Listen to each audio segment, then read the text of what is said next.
a good piece that you should go look at is at Fox News today. Pot is dangerous. It's not funny. It's dangerous. It does kill people. Let's be honest. Look at where it leads. It kills people's minds. Does that count for something? Do any of you remember, some of you that are middle-aged like me, do you remember what it was like in high school?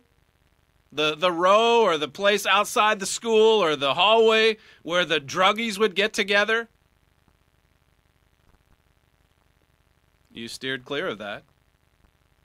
If you were smart, if you wanted to be smart, if you wanted to do something with your life, if you wanted to have a clear mind, if you wanted to get good grades.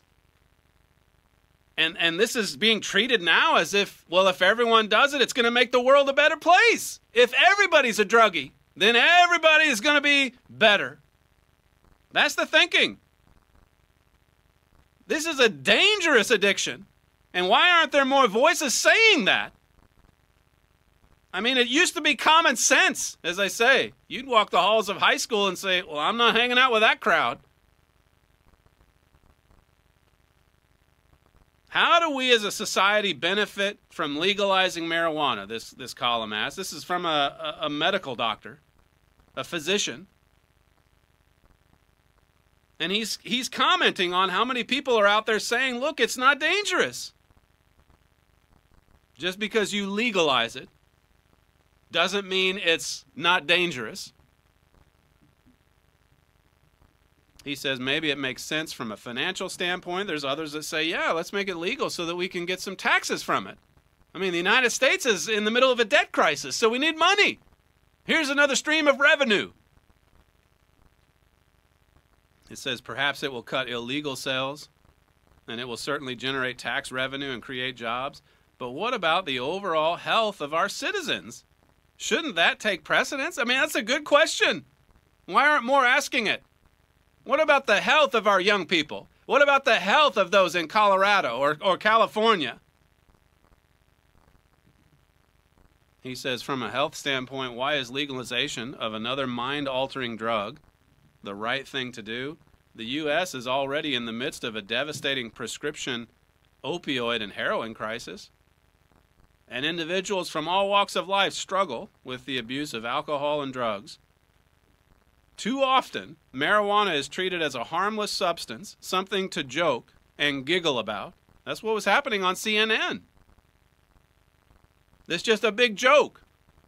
I mean, the reporter joins the bus. It says here, marijuana has both short and long-term effects on the body.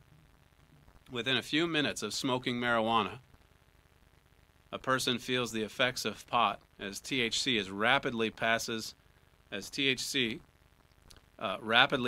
from the lungs into the bloodstream, making its way to the brain and other organs. What causes the high people experience is marijuana's effect on overactivating parts of the brain containing specific brain cell receptors. This leads to feelings of an altered sense of time, other altered senses, changes in mood, impaired body movement, impaired memory, and difficulty in thinking and problem solving.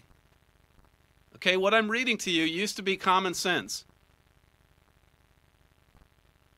You run across a druggie or a stoner, whatever they were called back in the day, and you didn't get the feeling that they were really good at problem solving or thinking.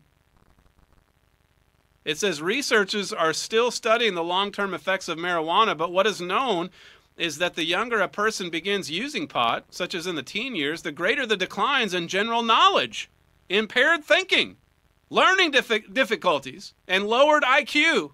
Is that what we want for our nation? Is that what we want for our young people? It used to be common knowledge. If you want to go down that road, your life will amount to nothing. Now it's glorified, not on an R-rated movie, on CNN, from your local politician in Washington, the National Review. It's unbelievable, really.